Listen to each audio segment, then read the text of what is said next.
Hello everyone, how you all doing? Philip here for another video. Today we're going to do a special video. It's going to be an unboxing. You know that we don't do too many of those, but this is something that I've been waiting for over 2 years. I had a Spectrum when I was a little kid, 48K and a 128K plus 2. Played a lot of games on it, learned to program on it. So I had a lot of good memories of the Spectrum, and when I saw this Kickstarter for this little thing, I'm going to show you right now. When I saw the Kickstarter for this, I thought, okay, maybe it's the good opportunity to find a machine that I can develop on, because I still have the other two, but they're a bit cumbersome to transfer stuff from your computer to the other stuff and test things and stuff like that. So I thought this might be a good machine to do that. So I supported them. There were some other Spectrum stuff that didn't see the light of day, so I was a bit skeptical if it would pull through or not. They had a lot of delays, but eventually they delivered, and this is the product that we have in hand right now. You can see, opening it. Actually, I wanted to read something from the back before I start. It says, "Prepare to fall in love with a computer all over again." ZX Spectrum Next is the evolution of the original Sinclair 8-bit computer that kickstarted a generation of bedroom coders whose games shaped the way we play to this day. It is true. Fully compatible with the ZX Spectrum, including its younger siblings such as the 128, the Plus 2, and the Plus 3. You can even load your old tapes. Doesn't say anything about the 48K, but I hope it's compatible. First thing I did is fuck up this thing here. It's already broken.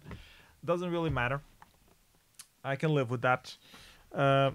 So the Spectrum itself, it comes with a manual, which is really cool. We'll get to that in a second. The casing, they spent a lot of time with the casing. I saw some mails about that from the Kickstarter.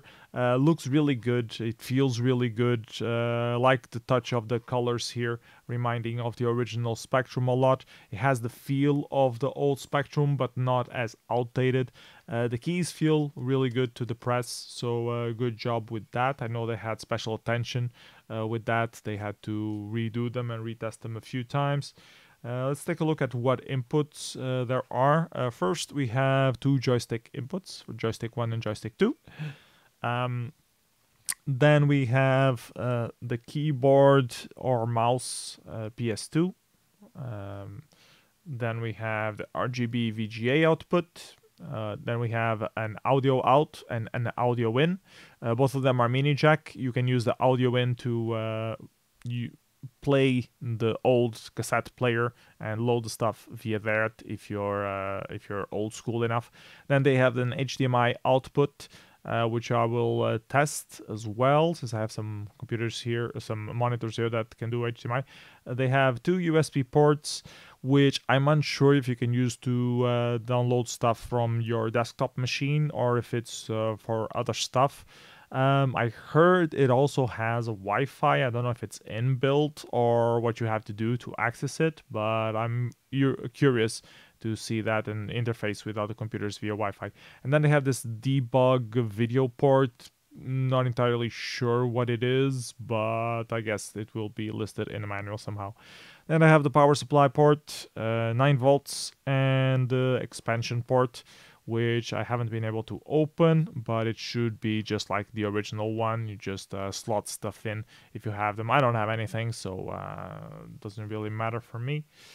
I used to have an extension for the old 128K to allow you to put more joystick ins. That was the only thing I have, but there are quite a few of them that were developed. On this side, there's also some interesting stuff.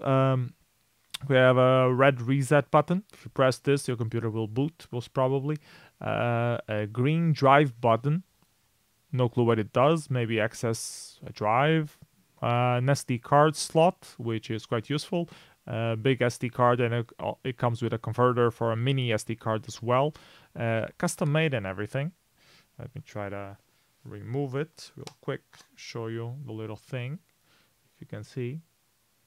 If it would zoom. The other way around. Come on. You can do this. There we go. Sinclair ZX Spectrum Next. Looks really cool. And then there's a yellow NME card, NME button, which I have no clue what it does. I'll have to read the manual for that. Putting this aside for now, we have a power supply. Please don't be like my dad and use the wrong power supply on a Spectrum. We did manage to burn our 128K with that, or my father managed to burn, despite me telling him that he is inserting the wrong power cable and him insisting that it didn't really matter. That day we learned that my father knows shit about electronics. Power supply with some universal adapters, which is useful, and then the user manual.